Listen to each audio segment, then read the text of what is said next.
अस्सलाम वालेकुम। तब्दीली के सफ़र में खुश आमदीद। मैं हूँ इमरान सुल्तान। नाज़रीन, साबिक़ वज़ीर आज़म नवाज शरीफ जो कल तक आज़ाद थे आज जेल में हैं और साबिक़ सदर आसिफ अली जरदारी भी जाली बैंक अकाउंट्स केस में घिरते हुए नजर आ रहे हैं। नवाज शरीफ के खिलाफ जिन दो रेफरेंसेस के फैसले आज आए हैं, पहले हम आपको इन दोनों रेफरेंसेस के बारे में थोड़ा ज़रा अपडेट कर देते हैं कि एग्जैक्टली ये केसेस क्या थे।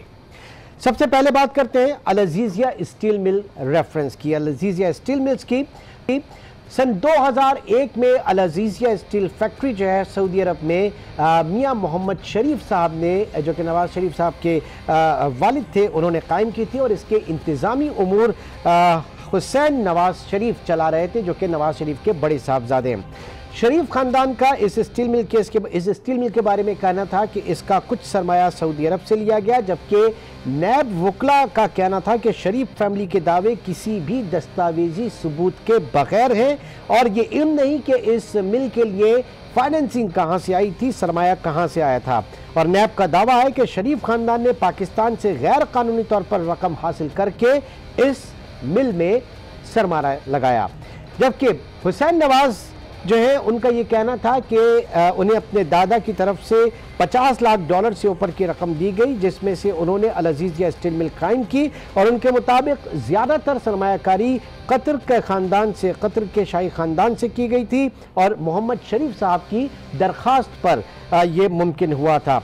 इस रेफरेंस की तफ्तीश करने वाली जो JIT थी, जॉइंट इंटेरोगेशन टीम थी, उसके मुताबिक अल अज़ीज़िया स्टील मिल का असल मालिक सिर्फ नवाज शरीफ थे।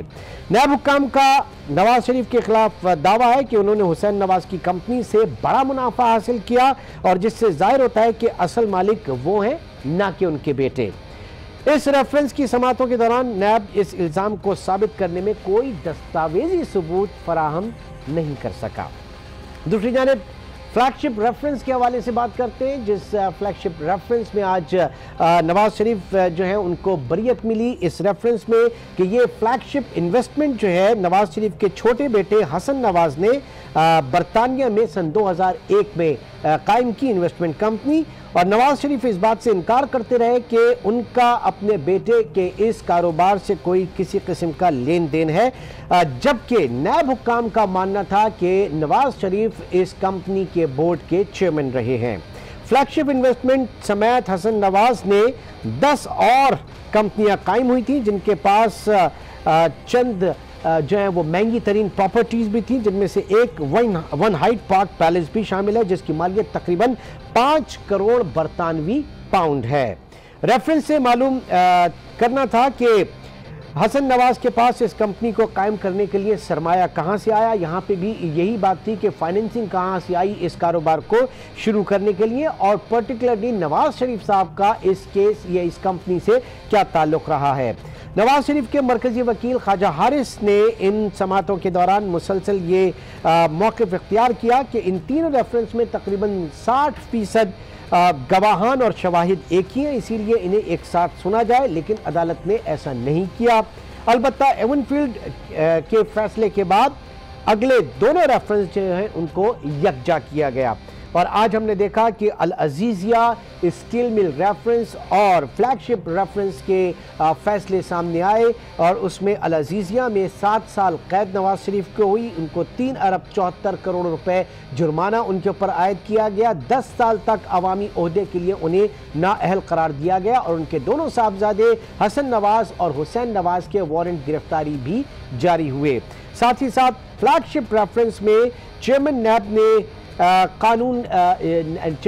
ने फौरी तौर पर उसके बाद एक इजलास बुलाया और फैसला किया गया कि इसको चैलेंज किया जाएगा और नैब की जो कानूनी टीम है उसको उन्होंने हिदायत की कि इस सिलसिले में मौसर जो है वो हिकमत अमली तय की जाए और मुकम्मल तैयारी की जाए और साथ ही साथ जो ठोस शवाहिद हैं उनको भी जमा किया जाए।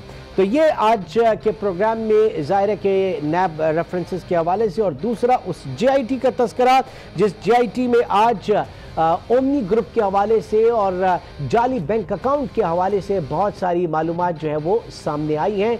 ये भी आप अपनी स्क्रीन पे देख सकते हैं और मेगा करप्शन जो है वो साबित होती है। इसमें इसके बहुत सारे पहलू हैं, इसके ऊपर आज हम बात करेंगे। सबसे पहले कराची में हमारे साथ मौजूद हैं ब्रिगेडियर हारिस नवाज। आप सीनियर तजज़ियाकार हैं। ब्रिगेडियर साहब, बहुत बहुत शुक्रिया हमें ज्वाइन करने का। कराची से ही हमें ज्वाइन किया है ब्यूरो चीफ कराची रफत सईद ने भी। लाहौर से हमारे साथ मौजूद हैं ब्यूरो चीफ लाहौर अनवार हाशमी साहब, और टेलीफोन लाइन पे हमें ज्वाइन करेंगे डॉक्टर इकरामुल हक साहब। आप एडवोकेट सुप्रीम कोर्ट हैं। डॉक्टर साहब, आपका भी बहुत शुक्रिया। डॉक्टर साहब, सबसे पहले मैं आपसे डॉक्टर साहब से हम रब्ता कर रहे हैं, लाइन मुंक़ता हुई। ब्रिगेडियर हारिस साहब भी मौजूद हैं। अनवार हाशमी, सबसे पहले ये फरमाइए कि आज ये जो JIT थी, इस JIT के जो मंदरजात सामने आए, कितना हिला के रख दिया है इसने पाकिस्तान के बामोदर को, और करप्शन के हवाले से कितनी बड़ी ये साबित हुई है।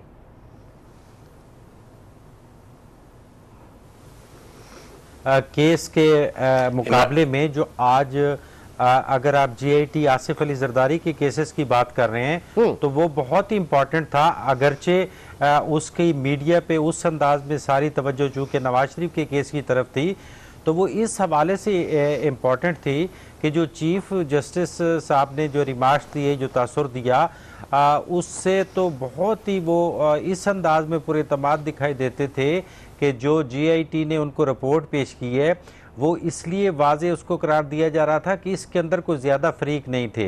यानी कि जिन बैंकों के ज़रिए ट्रांजैक्शन हुई थी और जो ओमनी ग्रुप है या आसिफ अली जरदारी के दोस्त हैं, तो वो तमाम के तमाम 90 अफराद हैं जिनके खिलाफ तहकीकात हो रही थी। तो JIT की रिपोर्ट का चूँकि सोर्स वो बैंक थे और बैंकों के ज़रिए वो सारी ट्रांजैक्शंस की कापियाँ ओरिजिनल शक्ल में डेट वाइज मिल गई थी कि पहले तो रकम सिंध गवर्नमेंट के किन किन प्रोजेक्ट से उसमें ट्रांसफ़र होती रही, और उसके बाद अखराजात जो है वो बिलावल के लिए या आसिफ अली जरदारी के लिए या उनके बिलावल हाउसेस के लिए और दीगर अमूर के लिए जो अखराजात थे उनकी भी ओरिजिनल ट्रांजैक्शन मिल गई।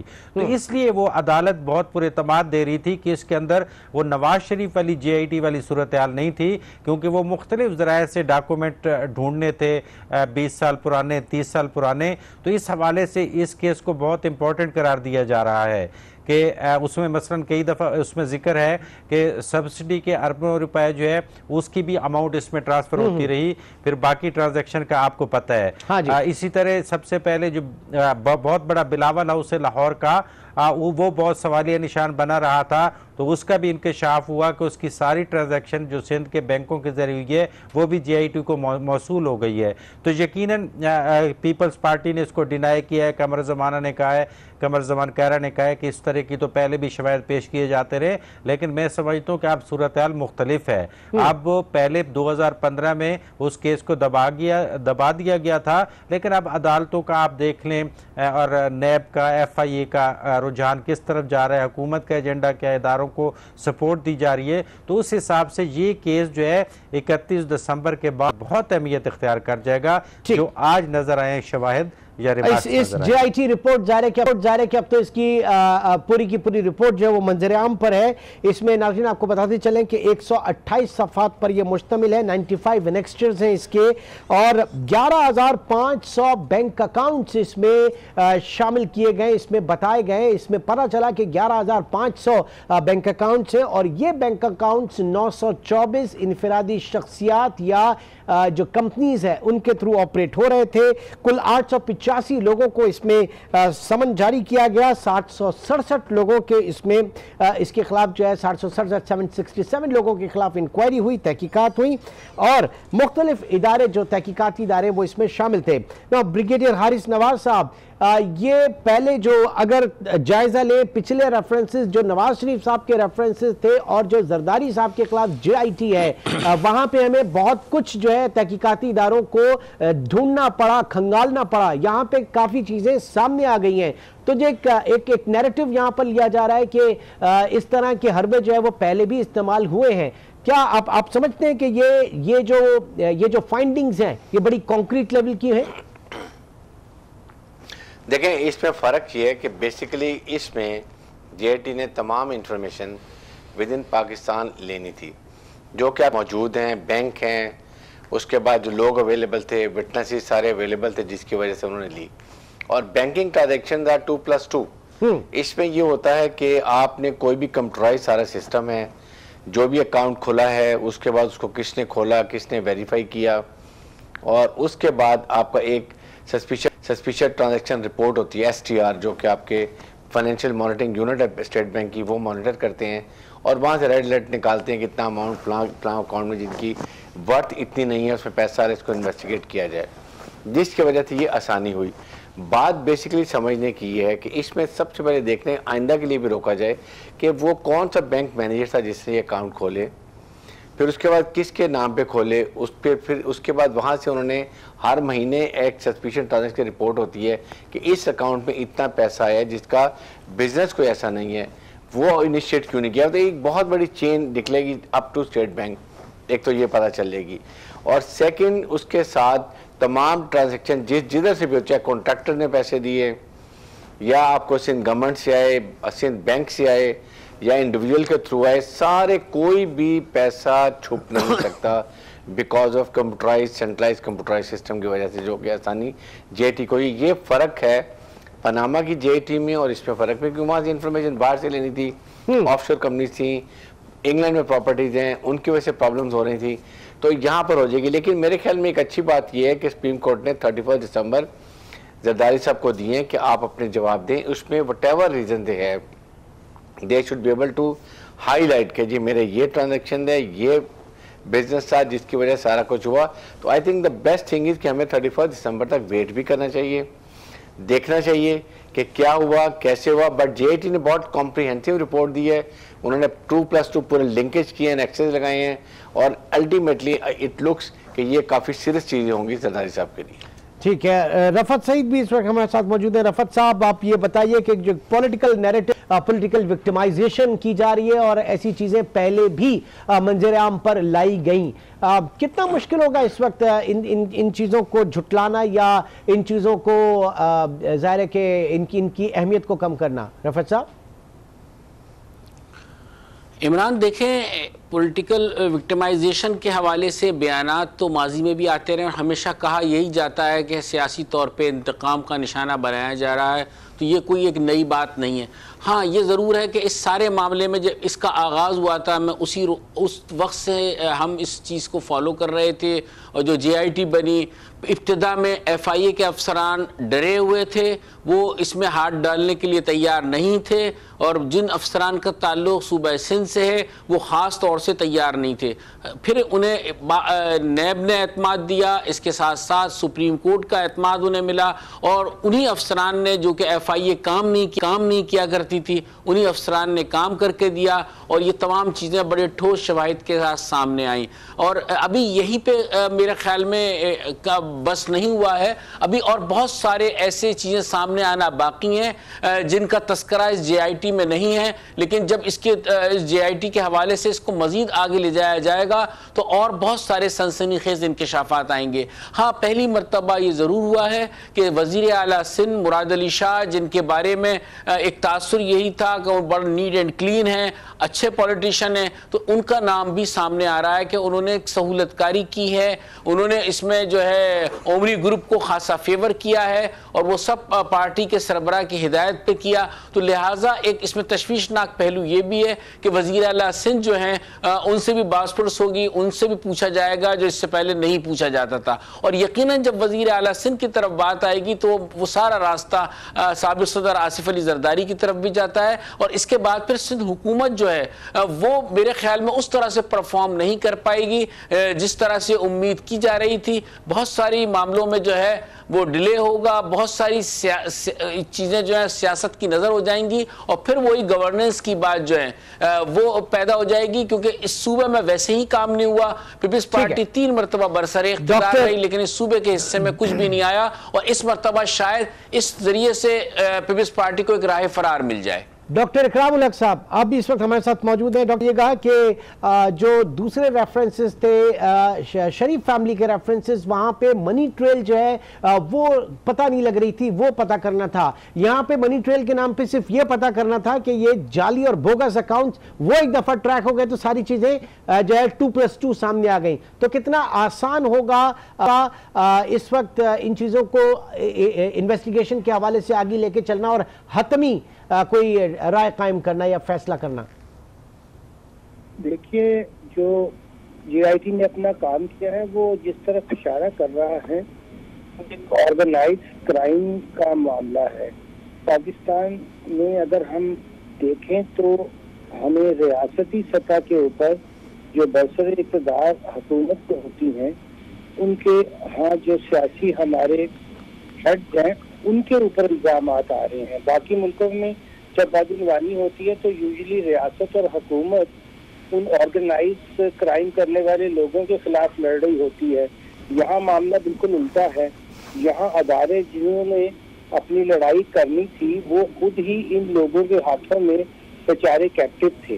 और अभी देखिए कि अगर इसमें सुप्रीम कोर्ट दाखिल ना होती तो किसी की जरूरत ना होती कि इस सतह की वो तहकीक करने के लिए तैयार भी होते, बहुत ज्यादा होते। और ये इसीलिए हुआ है कि अब जो हमारे यहाँ एक अच्छी चीज हुई है कि जब पैनामा के बाद से 2 बड़े 3 केसेस चले, वहाँ जो आज हमारे वजीर आज़म मोहतरम हैं उनके खिलाफ भी रेफरेंसेस फाइल हुए थे और उनके जो एक और जनरल सेक्रेटरी थे उनके खिलाफ था वो भी डिस्क्वालीफाई हो गए, वो कि उन्होंने अपना ट्रेल भी दिया मगर उनसे ओमिशन हुआ था। तो अब मैं ये कहना चाहता हूँ कि देखिए पाकिस्तान की रियासत को जो बड़ा खतरा था वो इन ऑर्गेनाइज क्राइम के चलाने वाले लोगों से है। और फिर ये एक ट्रेल नहीं होती, अगर ऊपर हुक्मरान ऐसा काम करें तो नीचे का सारा स्टेट स्ट्रक्चर ही तबाह होता चला जाता है। और अब चूंकि ये काम ऊपर से शुरू हुआ है और अगर कानून ने अपना रास्ता बनाया और अदालतों ने डिलीवर किया तो जिस तरह के शवाहिद अब हमारे सामने आज JIT ने पेश किए हैं और जो नवाज शरीफ के केस को भी अगर आप ध्यान से पढ़ें तो आपको अंदाजा होगा कि पाकिस्तान में एक ऐसी चीज का आगाज जरूर हुआ है कि जिसको अब हम आसानी से ये कहकर नजरअंदाज नहीं कर सकते कि जनाब ये पॉलिटिकल विक्टिमाइजेशन है। और ये लोग जो पॉलिटिकल विक्टिमाइजेशन का शोर कर रहे हैं थोड़े दिनों बाद आप देखेंगे कि जब इन्हें अदालतों का सामना होगा तो इनके लिए बहुत मुश्किलात होंगी। क्योंकि मैं अपने तजर्बे की बुनियाद पर आपको बता सकता हूँ कि ये जो सबूत अब सामने आए हैं ये ऐसे नहीं है कि आप इन्हें कह दें कि जी ये कोई पॉलिटिकल विक्टिमाइजेशन के दायरे में आते हैं। ये तो बहुत क्लियर टर्म्स में इस बात को बताते हैं कि करप्शन भी हुई है, आपने बैंकिंग इंडस्ट्री को तबाह किया है, आपने रियासत के हर उस अदारे को तबाह किया है जिसका काम एक वॉच डॉग का था। और चूंकि अब नया डॉक्टर इकराम उल हक साहब आप कह रहे हैं कि ये एक नया दौर पाकिस्तान में शुरू, कमोबेश इसी तरह के केसेस थे। 11 साल जो है आसिफ जरदारी ने जेल भी काटी और वो इन मुकदमा से बाइज्जत बरी होकर बाहर निकले। और सवाल यहाँ पे भी ये पैदा होता है कि क्या इसी तरह की सूरत हाल आगे भी तो नहीं देखी जा सकती या आगे जो है वो इसी तरह का है। कन्फ्यूजन इस वक्त बहरहाल अपनी जगह पर मौजूद है। एक छोटे से ब्रेक के बाद दोबारा मिलते हैं।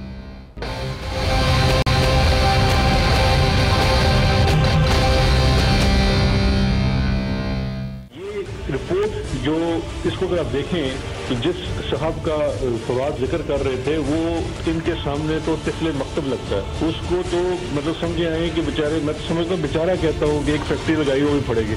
इधर तो फैक्ट्रियाँ, सब्सिडीज, कारखाने, लैंड ग्रैब, हर चीज, और ये इनको शायद शक था ये कभी पकड़े नहीं जाएंगे।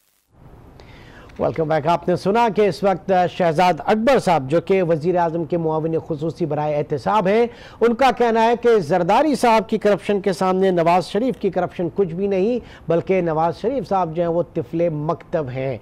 ये जाहिर है कि एक बहुत ही बड़ा स्टेटमेंट है जिसे कहा जा सकता है और इसमें अंदाज़ा किया जा सकता है कि फिर JIT के अंदर से क्या क्या चीज़ें जो हैं वो सामने आ रही हैं। इस वक्त राना मुबशिर साहब भी हमारे साथ मौजूद हैं। राना साहब, JIT रिपोर्ट मंजर आम पर आई, JIT की एग्जीक्यूटिव समरी और उसके बाद अब रिपोर्ट भी, आप क्या समझते हैं कि कितना संगीन होने जा रहे हैं हालात पाकिस्तान पीपल्स पार्टी की टॉप जो आला हुक्काम है, जो आला क़यादत है उसके लिए?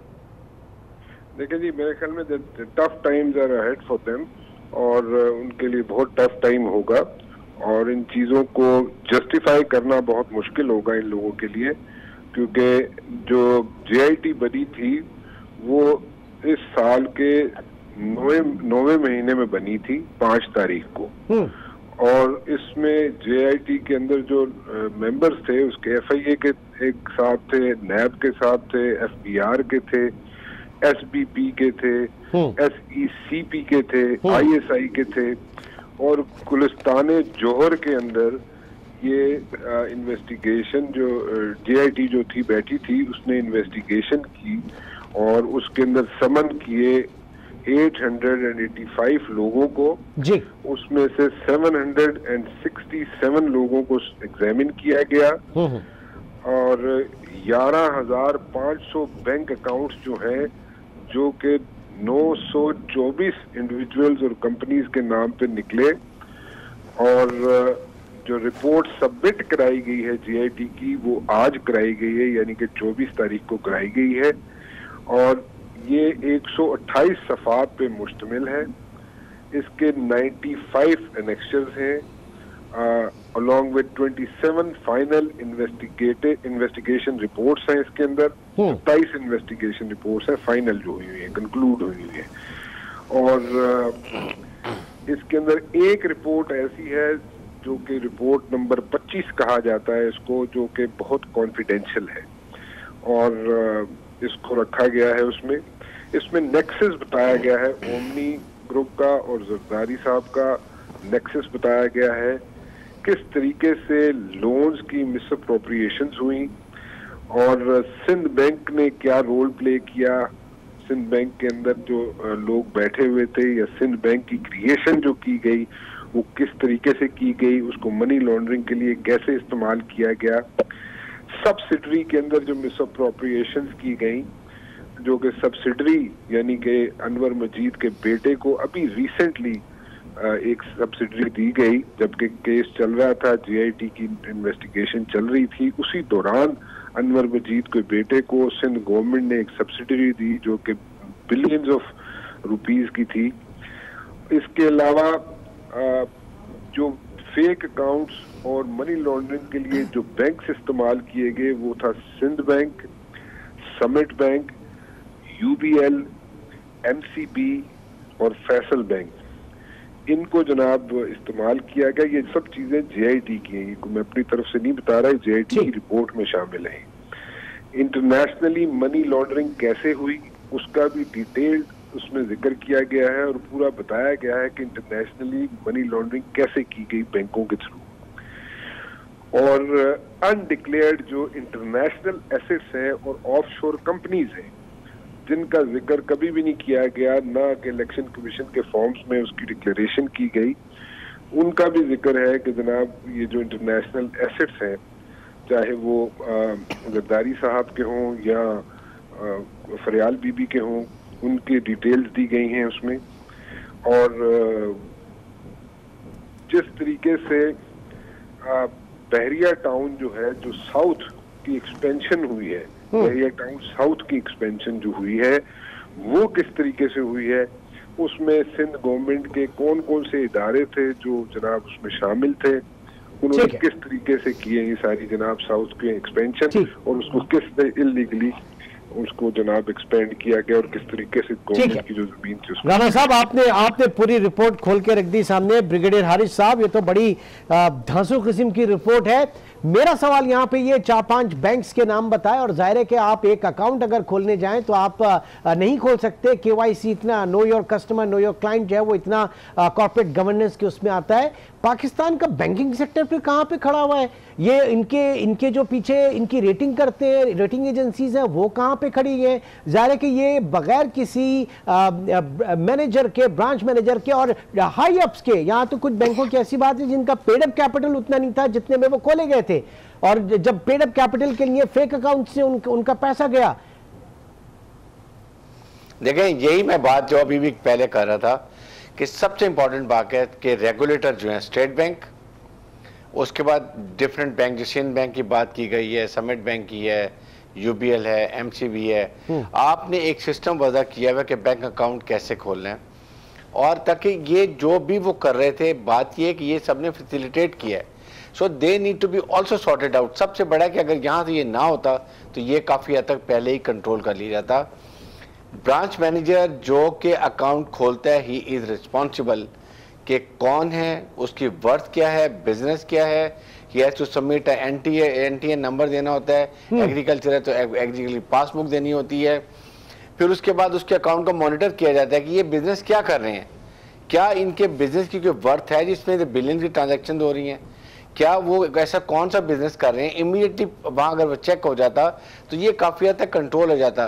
तो बहुत लोगों ने मिल के इसको फैसिलिटेट किया, जो कि ये बड़ी सख्त रिपोर्ट देखें, बहुत ही अच्छी कॉम्प्रिहेंसिव रिपोर्ट JIT ने बनाई है, बहुत कम अरसे में, with in the given mandate, और उन्हें तमाम प्रूफ्स के साथ लगा के दिए। इसलिए अब मेरे ख्याल में प्रॉब्लम ये होगी कि 31 तक जो रिपोर्ट जमा करानी है, इनके लॉयर साथ होंगे, टीम होगी जो पूरी रिपोर्ट तैयार कर रही होगी, देखना ये कि वो कैसे इसको जस्टिफाई करते हैं। एक तो बात ये है। सेकंड, साथ ही साथ JIT को ये भी रिकमेंड करना चाहिए, बल्कि जो भी कोर्ट में आगे ट्रायल कोर्ट में जाता है, कि how to have a system checklist होनी चाहिए स्टेट बैंक की, रेगुलेटर की, उसके बाद अपने बैंकों को, कि क्या आइंदा के लिए सिस्टम किया जाए कि कोई भी ऐसा बेनामी अकाउंट ना खुल सके, या खुलता है तो उसके बाद उसकी मॉनिटरिंग कैसी होगी, मॉनिटरिंग टीम जो आपकी फाइनेंशियल टास्क है वो कैसे इसको पिक करती है। ये सारी चीज़ें हमें अब एक हल निकालना चाहिए, क्योंकि इस मुल्क में देखें 20 बिलियन डॉलर की एक साल की करप्शन है, जिसमें से 10 बिलियन डॉलर जो है वो आपका FBI में चोरी होता है। सिस्टम गलत, कि इनकम टैक्स जो आपके कस्टम के जो लोग हैं, मैनुअल थिंकिंग चल रही है, उसकी वजह से होता है। 5 बिलियन डॉलर आपका सिर्फ स्टेट कॉर्पोरेशन को चलाने के लिए खर्च होता है, जो वो वेस्ट होता है, क्योंकि वहां पे मेरिट के बगैर चेयरमैन MD लगा दिए जाते हैं। और 5 बिलियन डॉलर आपकी ब्यूरोक्रेसी के commission, politician, all the come in. इसको आपने अपने मुल्क में जरूर खत्म करना है 1 साल के अंदर। हम 200 मिलियन के लिए, 400 मिलियन के लिए हम डिफरेंट कॉम्प्रोमाइज करते हैं नेशनल इंटरेस्ट के ऊपर, IMF से, वर्ल्ड बैंक से। ठीक है। और अगर हम इसमें 25% साल में बचा लें 5 बिलियन डॉलर, नौबत ही नहीं आए सर, कहीं जाने की नौबत ही नहीं आए, कहीं जाने की नौबत ही नहीं आए। रफत सईद, अब जाहिर है कि इससे पहले 11 साल जो जेल काटी आसिफ अली जरदारी साहब ने, कमोबेश इसी तरह के इल्ज़ाम पहले भी करप्शन के ऊपर के हवाले से उन पर लगा करते थे ना। क्या फ़र्क होगा पहले के केसेस में और आज के इस ये जो अब JIT है इसकी रिकमेंडेशंस के हवाले से? देखिए, राना मुबश्शिर साहब ने जितनी भी बात बताई है रिपोर्ट के हवाले से, यकीनन ये जदीद दौर के तकाज़ों के मुताबिक मुरतब की गई है। 11 साल कबल जो वाक़यात हुए या जिन मामलात में आसिफ अली जरदारी को मुलव्विस बताया गया और उनके पर मुकदमात चले और फिर वो कहते हैं कि इसमें बाइज्जत बरी हुए, तो यकीनन वो हालात कुछ और थे। लेकिन आज जो ये रिपोर्ट सामने आई है, ये अगर बेहतर ये होता कि अगर ये रिपोर्ट आज ही मंजर आम पे आती। देखें, फ़ायदा कब मिलता है? फ़ायदा जब मिलता है कि जब ये चीज़ें लीक हो रही थी गुज़िश्ता कई दिनों से, मुख्तलिफ ज़राए से मुख्तलिफ लोगों के पास इसके मुख्तलिफ हिस्से आ रहे थे, कुछ हिस्से यकीनन पोशीदा रखे गए थे जो कि आज अदालत में पेश किए गए, लेकिन कमोबेश तमाम बातें हैं डिस्कस हो चुकी हैं कि जिसमें कि इल्ज़ामात जो सामने आ रहे थे। हाँ, ये ज़रूर फ़र्क है कि इस मरतबा बहुत जदीद साइंटिफिक अंदाज में काम की गए। इस मरतबा साबिक सदर आसिफ अली जरदारी का कुछ निकलना उसमें से बड़ा मुश्किल नजर आता है,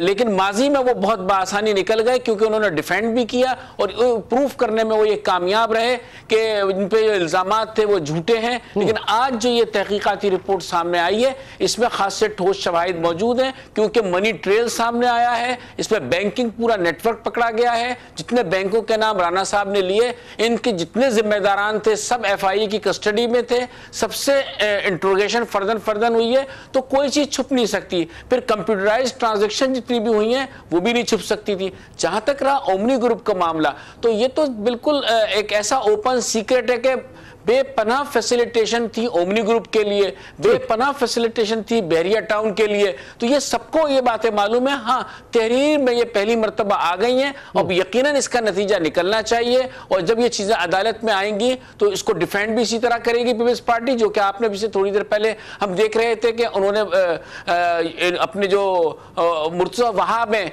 ये बहुत भरपूर अंदाज से उसे डिफेंड कर रहे हैं। हर सतह पर जाकर वो एक ही बात कहते हैं कि अदालत प्रूफ करेगी, अदालत में हम इसे प्रूफ करेंगे, लेकिन इस मरतबा जरा सा बच निकलना मुश्किल नजर आता है। ठीक है, अनवर हाशमी, क्या वाकई पाकिस्तान के लिए ये एक डिफाइनिंग मूवमेंट है, आप समझते हैं? क्योंकि इससे पहले हमारे जो पब्लिक ऑफिस होल्डर थे उन्होंने कभी नहीं सोचा था कि इस तरीके से टैक्स इवेजन में उनको पकड़ा जाएगा, कभी नहीं सोचा था कि करप्शन में उनको पकड़ा जाएगा। क्या अब पाकिस्तान में ये जो रिवायत इस वक्त चल रही है हमेशा के लिए वंस फॉर ऑल, ये पाकिस्तान से इस करप्शन को जड़ से उखाड़ के फेंकने के लिए कामयाब होंगे? जी इमरान, बिल्कुल आपकी बात का ये जवाब है कि पुराना दौर अब नया दौर में क्या फ़र्क होगा जो इस तरह के इल्ज़ामात लगाए जाते हैं। पंजाब और सिंध के ये सियासतदान अपनी इलेक्शन कैंपेन में एक शेर पढ़ा करते थे कि इस निज़ाम ज़र को अब बर्बाद होना चाहिए, जुल्म बच्चे जन रहा है कूचा बाज़ार में, अदल को भी साहिब औलाद होना चाहिए।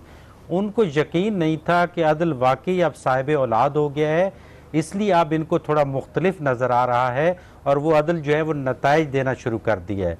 अब जो बात आप कर रहे हैं इसमें मैं तो अदालती फैक्ट पे बात करूंगा जो आपको समझ आ जाएगी कि आज जो लाहौर में ये केस पेश हुआ है तो पहले 3 से 4 मराहिल जो है वो GIT में साबित कर दिए जो अदालत ने बताया है। पहले जरदारी प्राइवेट ग्रुप जो था वो पहले ये शो करते थे कि ताल्लुकात और चीज़ें, हमारा उनसे इस तरह का लेन देन नहीं है। GIT ने वो तमाम ट्रांजैक्शन प्रूव की हैं कि जो कि जरदारी ग्रुप को जाती थी, चाहे वो अंदरून सिंध की ज़मीनें थी, चाहे वो बिलावल हाउस था। इवन के एक जिक्र है कि बिलावल ने एक दफ़ा 15,000 रुपये का सिर्फ लंच मंगवाया है, तो वो भी उसी ट्रांजैक्शन के ज़रिए उसकी पेमेंट हुई है। तो एक लंबी लिस्ट है जो राना साहब भी बयान कर चुके हैं। तो दूसरे मरले में एक साबित हुआ कि ओमनी ग्रुप और उसके साथ जो बैंक थे वो आसिफ जरदारी का जो ग्रुप है, बिजनेस ग्रुप, उसके लिए काम करते थे, ये साबित हो गया। अब सबसे बड़ा ब्लास्ट तब होगा जब उनसे ये पूछा जाएगा कि ये अरबों रुपए आपने कमाए कहाँ से। ये सबूत जो है, जैसे कि वो नवाज शरीफ के केस में भी था, ये सबूत इनको जब देना पड़ेगा तो उनको तो पता है, अदालत को तो GIT ने बता दिया है, लेकिन इनको सबूत देना पड़ेगा कि ये अरबों रुपए सिंध गवर्नमेंट के बजट के किस किस मद में से जो है वो लिए गए हैं और जहाँ ट्रांसफ़र हुए हैं। तो वो एक बहुत बड़ी, इससे भी बड़ी न्यूज़ होगी। बाकी जो दोनों का लिंक है वो साबित हो गया है और यकीनन पुराने दौर और मौजूदा दौर के अदल में अब फ़र्क नज़र आ रहा है। इब्तिदाए इश्क है रोता है क्या, आगे आगे देखिए होता है क्या। एक छोटा सा ब्रेक के बाद दोबारा मिलते हैं।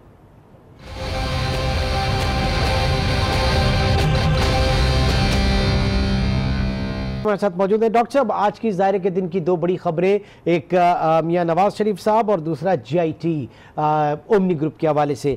नवाज शरीफ साहब की जो 7 साल कैद उन्हें अल अजीज़िया में हुई और बरियत उनकी हो गई है फ्लैगशिप रेफरेंस में।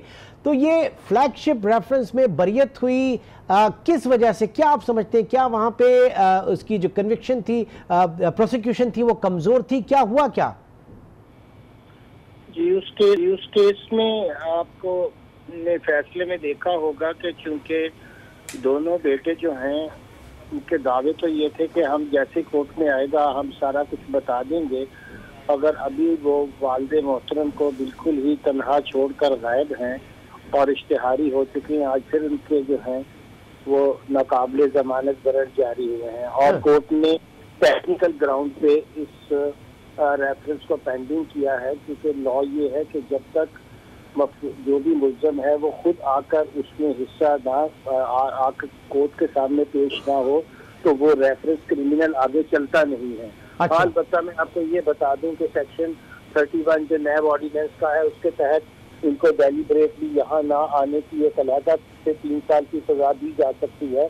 और नैब पता नहीं क्यों सोया हुआ है, उन्हें चाहिए कि सबसे पहले तो उनको डेलिबरेटली कोर्ट के सामने ना पेश होने की वजह से 3 साल के लिए कन्विक्ट करें और फिर जब इनकी कन्विक्शन हो जाए तो उस कन्विक्शन ऑर्डर को UK में भेजकर इनको वहां से एक्स्ट्राडाइट करवाएं और बुलाएं।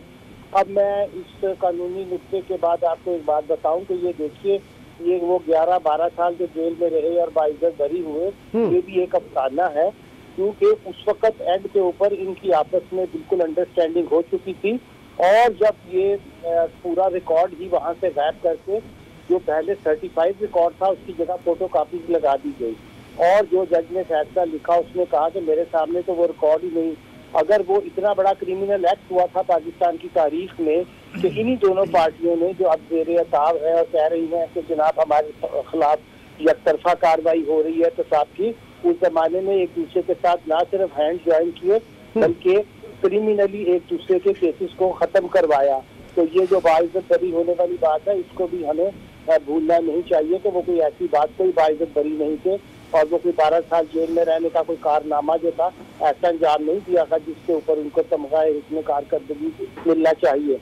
और तीसरी बात मैं आज आपको बताऊं कि पाकिस्तान में असल चीज जो अब यहाँ हो रही है वो ये है कि आपके यहाँ जो रूल मेकर्स हैं और जो लॉ मेकर्स हैं, जो लॉ के एडमिनिस्ट्रेट करने वाले हैं और जो लॉ ब्रेकर है, उनके दरमियान एक अनहोली अलायंस है। ये आज जो GIT की रिपोर्ट है, ये एक क्लासिक केस है जो आपको ये बताती है कि अगर ये 3 तबकात मिल जाए जिन्होंने कवानीन बनाने होते हैं, जिन्होंने कवानीन की जो हिफाजत करनी होती है, उनको इन्फोर्स करना होता है, और तीसरे जो कानून को तोड़ते हैं, अगर इनका आपस में अनहोली अलायंस हो जाए तो फिर उस मुल्क के लोग जो है, उस मुल्क का निजाम सारे का सारा शिकस्त खुर्दा हो जाता है। मगर बड़ी अच्छी उम्मीद है कि कुछ दिनों में नया साल आने वाला है कि हम नए साल में एक बड़े अच्छे अज़म के साथ दाखिल होने वाले हैं, जहां हमारी अदालतें उस्मा ने और हमारे लोगों ने और हमारे नए साल की आपने बात की, नए साल की डॉक्टर साहब आपने बात की। राना साहब, शेख रशीद का भी कहना है नए साल में मार्च में झाड़ू फिर जाएगी। शेख रशीद साहब के पास कहाँ से आ जाती हैं सारी खबरें झाड़ू फिर जाएगी? वहीं से तो नहीं जहाँ से आपको ये रिपोर्ट मिल जाती है? जी, शेख रशीद साहब के अपने सोर्सेज होंगे, मुझे उस चीज का पता नहीं है, लेकिन इसमें मैं एक सिर्फ रिपोर्ट में कुछ और चीजें भी हैं जो मेरे पास हैं, मैं वो भी आपके साथ शेयर करना चाहूंगा, क्योंकि इसमें एक पूरा डिटेल नेटवर्क भी दिया गया है कि जो प्राइवेट बिल्डर्स हैं कराची के, जो उन्होंने कैसे किकबैक्स दी, वो कहाँ कहाँ पे कौन कौन से अकाउंट्स में गई, और वो फेक अकाउंट्स थे जिनमें वो जमा हुई, और जो गवर्नमेंट के कॉन्ट्रैक्टर्स हैं उनसे भी जो किकबैक्स ली गई वो भी फेक अकाउंट्स में जमा होती रही। वो वहां से उनकी ट्रांजैक्शंस भी देखी गई हैं, वो भी उसका भी जिक्र किया गया है कि जो ट्रांजैक्शंस हुई हैं गवर्नमेंट कॉन्ट्रैक्टर से, जो किकबैक्स ली गई थी, उनसे आगे ट्रांजैक्शंस भी हुई हैं। सो ये एक बड़ा इम्पोर्टेंट चीज है जो मैंने कहा आपके साथ शेयर कर लें। और इसमें भी 32 फेक अकाउंट्स मिले हैं जो कि ये प्राइवेट बिल्डर्स और ये कॉन्ट्रैक्टर्स जिनमें ये डालते रहे हैं पैसे और वहां से निकलते रहे हैं, और वो 32 फेक अकाउंट्स हैं, उनकी भी निशानदेही की गई है इस पूरी रिपोर्ट में। ब्रिगेडियर हारिस साहब, जो पहला फेक अकाउंट कहा जा रहा है इस रिपोर्ट में, वो बना था 2010 में ना, 2010 से ये 2018 8 साल में 14 अरब रुपए की जो है वो ट्रांजैक्शंस हुई हैं। तो 8 साल हमारे रेगुलेटर्स जो है वो बिल्कुल सोए रहे, किसी को पता ही नहीं चला कि हुआ क्या यहाँ पे। देखें, उसकी बेसिकली वजह थी ना कि पहले पीपल्स पार्टी और PMLN जो है बोथ फॉर डूइंग करप्शन, और जब करप्शन कर रहे थे तो वो एक दूसरे के इंटरेस्ट को लुक आफ्टर भी करते थे। नाउ द डिफरेंस जो हमें समझने की बात है वो ये है कि PTI का मैनिफेस्टो यही था कि हमने मुल्क से करप्शन ख़त्म करनी है, करप्ट प्रैक्टिस ख़त्म करनी है, लूटा हुआ पैसा लेकर आना है, जिसकी वजह से they are going across the board. और दोनों पार्टी की प्रॉब्लम इसीलिए हो गई हैं कि जो भी लोग इन्वॉल्व थे वो उनसे पैसा रिकवर करने के लिए तमाम एक्शन हो रहा है, और इसमें सुप्रीम कोर्ट भी उनके साथ है। उसके बाद आपके सामने जो है वो गवर्नमेंट सपोर्ट कर रही है, नैब अकाउंटेबिलिटी कोर्ट्स को, नैब को सपोर्ट कर रही है, जिसकी वजह से ये काम आसान हो रहा है और इससे बेहतरी की उम्मीद की जा रही है। सेकंड ये कि ये आइंदा के लिए बहुत बड़ा लेसन होगा बाकी सब के लिए, चाहे PTI के पॉलिटिशियंस हैं, दूसरी पार्टीज के हैं, they will have to think 10 time before thinking of any corruption. क्योंकि एक प्रेसिडेंट सेट हो गई है और अभी सब ट्रांसपेरेंट है, शीशे के घर में बैठे हैं, एवरीबॉडी नोटिंग आइंदा के लिए कि हमने कैसे करना है। फिर जो उन्होंने एक 20% इंसेंटिव दिया हुआ है उसकी भी आप बात हम करते हैं। इसके तहत एक और जो इम्पोर्टेंट बात है कि मुझे फ्लैगशिप की समझ नहीं आती है कि किस तरीके से नवाज शरीफ को उसमें क्विटल मिल गया है। सुप्रीम कोर्ट ने इसी के बेस के ऊपर इनको इंडिक्ट किया था, ना अहल करार दिया था, और उसी केस में अकाउंटेबिलिटी कोर्ट ने उनको क्विट कर दिया। तो ये मेरे ख्याल में अभी आपने देखा होगा कि सुप्रीम कोर्ट चीफ जस्टिस जो हैं चेयरमैन नैब, उन्होंने मेरे अपनी मीटिंग भी किया, इमीडिएटली कौन कि हम इसको आगे हाई कोर्ट में लेके बात की जा रही थी लॉ ऑफ अजम्पशन की, लॉ ऑफ अजम्पशन की। उस पे मेरे ख्याल से अनवार हाशमी भी कुछ इनपुट देना चाहेंगे। अनवार हाशमी साहब। जी, मैं बात आपकी समझ नहीं सका। वो ये कहा जा रहा था कि इसमें कैसे क्विट मिल गया उन्हें फ्लैगशिप रेफरेंस में, क्योंकि फवाद चौधरी साहब भी आज इसको डिस्कस कर रहे थे, बल्कि जी फरमाइएगा। जी असल ये है कि अभी हो सकता है राना साहब और दूसरे जानते हो कि एक चीज़ को हम मिस कर रहे हैं कि जब फैसला महफूज होने के बाद 2-3 दिन दिए गए थे कि अगर आप मज़ीद दस्तावेज़ात जमा करा सकते हैं, तो ये भी कहा जा रहा है कि जो जुमे के रोज़ दस्तावेज़ात जमा करा दी गई हैं, उससे लगता है कि नवाज़ शरीफ के जो बेटों ने ऑनरशिप जो है वो उसके सबूत दे दिए, जिसकी वजह से नवाज़ शरीफ को क्लीन चिट मिल गई है। अब वो मफरूर हो गए, अब तमाम बर्डन जो है उन पे आ गया, वो इस चीज़ को फेस करेंगे। अभी तक तो यही समझा जा रहा है कि इस केस में जिसका जवाब नहीं मिल पा रहा, वो दस्तावेज़ात जो है वो बहुत अहमियत रखती हैं। लेकिन जब फैसला महफूज हो जाता है तो फिर उसमें जो होता है वो कोई और डॉक्यूमेंट जमा नहीं हो सकता। नहीं, इजाजत ली गई थी ना, उसके लिए स्पेशल इजाजत ली गई थी, इजाजत दी गई थी। रफत सईद साहब, अब आप क्या देख रहे हैं, क्योंकि अब ये तो सिर्फ सियासी लोगों की बात हो रही है, सियासी जमातों के कायदीन की बात हो रही है, इस मुल्क को तो हर किसी ने, जिसको मौका मिला उसने लूटा, उसने खसूटा है, बात कहाँ जाएगी?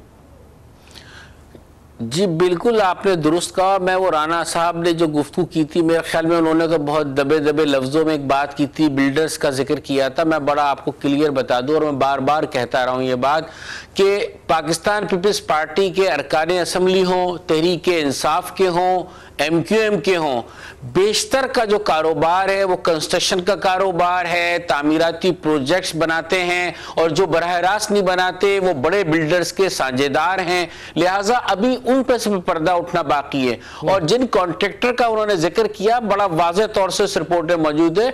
डी बलोच कंपनी है जिसको दिए गए थे, सिकंदर जतोई की जो कंपनी है जिसे बड़े ठेके दिए गए थे, वो सारा कुछ पता है। जो JIT जिन लोगों ने, जिनमें जो लोग थे उनको, और उसके सामने बात आई, और सबको पता है कि सिकंदर जतोई का क्या ताल्लुक था आसिफ अली जरदारी से, और क्या ताल्लुक था उनका दीगर लोगों से, और वो कौन से बिल्डर्स हैं। हाँ, ये नहीं होना चाहिए कि जिस बिल्डर का ताल्लुक पाकिस्तान पीपल्स पार्टी से है उसको ज़ेरे अताब लाया जाए, जिसका ताल्लुक तहरीक इंसाफ से है उसे इग्नोर कर दिया जाए।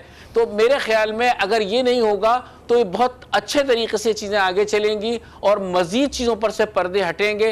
बिला तखसीस या एहतसाब होना चाहिए, इसमें तफरीक नहीं होनी चाहिए। ब्रिगेडियर हारिस साहब, डॉक्टर इकरामुल हक, अनवार हाशमी, रफत सईद और राना मुबशिर साहब, आप तमाम हजरात का बहुत शुक्रिया। नाज़रीन, आज का प्रोग्राम ज़ाहिर है कि आज की तारीख 24 दिसंबर, जिसमें GIT की रिपोर्ट और जिसने भौचाल मचा कर रख दिया है पाकिस्तान की सियासत में, और साथ ही साथ आज दोनों रेफरेंसेस का फैसला जो कि आज रहा, पूरे दिन नेशनल और इंटरनेशनल मीडिया पे इसके ऊपर चर्चा रहा। इंशाल्लाह अब आपसे कल मुलाकात होगी। अपना बहुत ख्याल रखिएगा।